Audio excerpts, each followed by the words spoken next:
آج بالکل یہی کچھ ہے، الفاظ تھوڑے سے بدل جاتے ہیں۔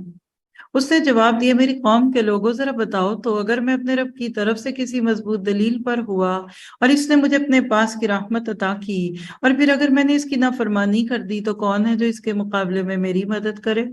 تم تو میرا نقصان ہی بڑھا رہے ہو، اور اے میری قوم والو، یہ اللہ کی بھیجی ہوئی اونٹنی ہے جو تمہارے لیے ایک معجزہ ہے۔ اب تم اسے زمین میں اب تم اسے اللہ کی زمین میں کھاتی ہوئی چھوڑ دو اور اسے کسی طرح کی ایذا نہ پہنچاؤ، ورنہ فوری عذاب تمہیں پکڑ لے گا۔ پھر بھی ان لوگوں نے اونٹنی کے پاؤں کاٹ ڈالے۔ اس پر صالح علیہ السلام نے کہا، اچھا تم اپنے گھروں میں 3 دن تک تو رہ لو، یہ وعدہ جھوٹا نہیں۔ پھر جب ہمارا فرمان آ پہنچا، ہم نے صالح کو اور ان پر ایمان لانے والوں کو اپنی رحمت سے بچا لیا، اور اس دن کی رسوائی سے بھی۔ یقیناً تیرا رب نہایت توانا اور غالب ہے۔ اور ظالموں کو بڑے زور کی چنگھاڑ نے آ دبوچا، پھر وہ اپنے گھروں میں اوندے پڑے ہوئے رہ گئے، ایسے کہ گویا وہ وہاں کبھی آباد ہی نہ تھے۔ آگاہ رہو کہ قوم سمود نے اپنے رب سے کفر کیا، سن لو ان سمودیوں پر پھٹکار ہے۔ کیا یہی انداز نہیں تھا پچھلی قوم کا بھی؟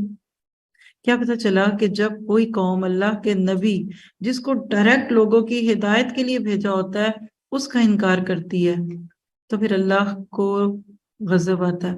آپ دیکھیے کہ جیسے کرنے ویسے بھرنے، بالکل اسی طرح سے آپ کو مجھے اپنی زندگی میں یہ اصول بنانا ہے کہ آج کے دور میں اگر کوئی نبی ہوتا تو ہمارا اس کے ساتھ کیا معاملہ ہوتا۔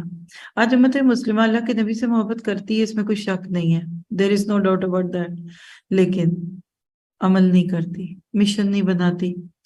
گزرے ہوئے رسول کی بات کو لے کر اس کے جشن منانا، جشن آمد رسول کہنا بہت آسان ہے، لیکن ان قوموں سے سیکھیے اور یاد رکھیے جس قوم کے نبی آ گیا اور نبی کی بات نہ مانی وہ قوم تباہ ہوگی۔ ہم آج اسی لیے بچے ہوئے ہیں کہ ہمارے اندر وہی کچھ ہے جو ان میں تھا، اور بلکہ آپ پڑھ نہیں رہے، ہر قوم میں جو الگ الگ فردن خرابی تھی نا، وہ آج ہماری پوری قوم میں ساری کٹھی ہیں۔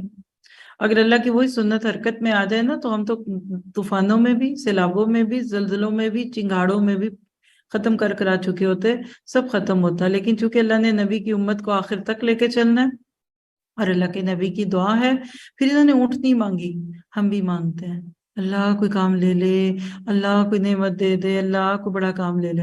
جب اللہ اس کا بل بھیجتا کہتے سوری اتنی مہنگی تو نہیں چاہیے تھی، یہ میرے سے تو نہیں ہو سکتا، یہ نہیں اور وہ نہیں اور اس طرح کی کہانی۔ تو لہٰذا اپنے لیے عمل کے رویے نوٹ کرتے ہیں، اللہ کی عبادت کی دعوت دینی ہے، اللہ تعالیٰ سے معافی مانگنے کی دعوت دینی ہے، اللہ کی طرف پلٹنے کی بھی دعوت دینی ہے، رب کا کفر نہیں کرنا، ظلم نہیں کرنا، اور اللہ تعالیٰ کی نافرمانی کرتے ہوئے خوف کھانا ہے۔ اللہ تعالیٰ آپ کو مجھے بچا لے۔